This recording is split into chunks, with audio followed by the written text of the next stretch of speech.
Siapa yang mengajarkan saudara untuk tidak bersunat? Bapak yang ada di Antioquia atau bapak yang ada di langit? Kalau bapak yang ada di langit yang membatalkan hukum sunat, mana dalilnya?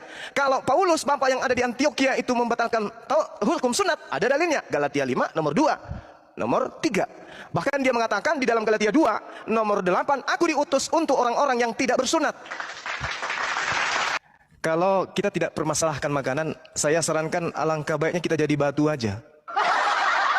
Ingat, yang membuat Adam jatuh itu bukan wanita, bukan tahta, bukan harta, bukan. Tapi yang membuat Adam jatuh itu adalah perut.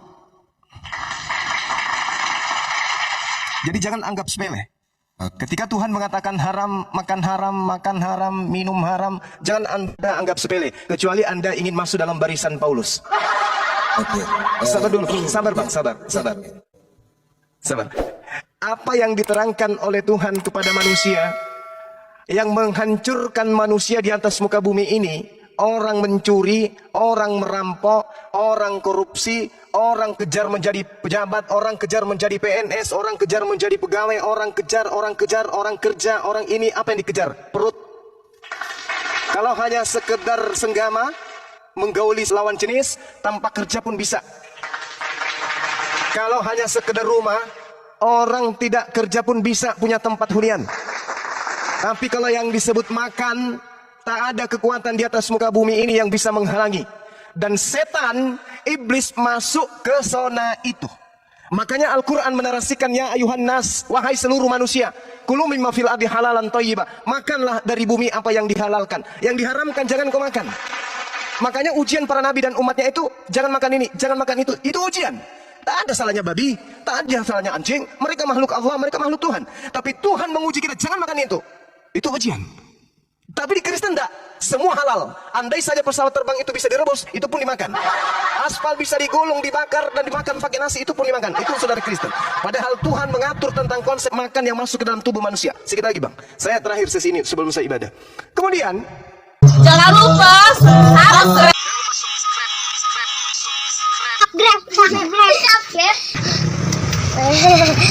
channel Yuswanto Puja Kusuma, like dan share. Jangan lupa subscribe juga guys.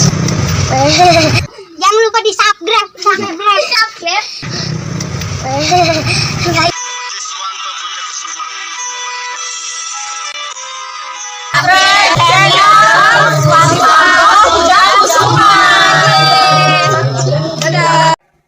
ketika kemudian saudara berbicara mengenai sunat, itu berlaku hanya untuk Bani Israel. Di dalam kitab Roma yang Anda sebutkan, padahal Ibrani juga mengatakan itu. Ibrani 1 nomor 16, nomor 17, dan juga Ibrani 6 nomor 1, nomor 2 dan seterusnya.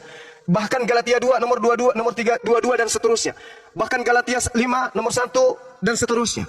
Di situ Paulus dengan jelas mengatakan bahwa hukum Taurat itu adalah sengat maut. Filipi 3, hukum Taurat itu adalah sampah. Roma 3, Roma 7. Paulus lah yang kemudian menjadi bapak dari Antioquia mengajarkan ini. Bagaimana dengan Yesus? Yesus ketika datang, Lukas 6 nomor 17, lebih mudah langit dan bumi lenyap daripada setitik dari hukum Taurat itu batal. Kata siapa? Kata Yesus. Kata Paulus, beda. Hukum Taurat tak berlaku lagi.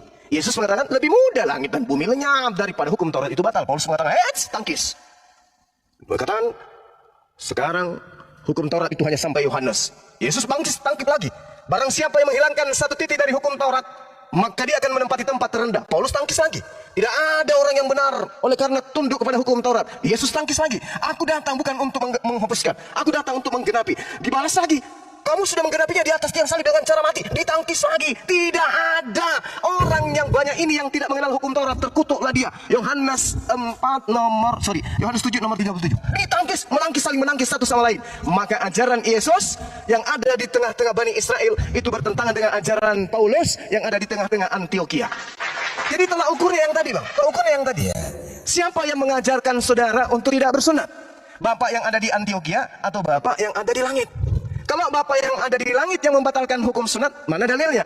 Kalau Paulus, bapak yang ada di Antioquia itu membatalkan hukum sunat, ada dalilnya. Galatia 5 nomor 2, nomor 3.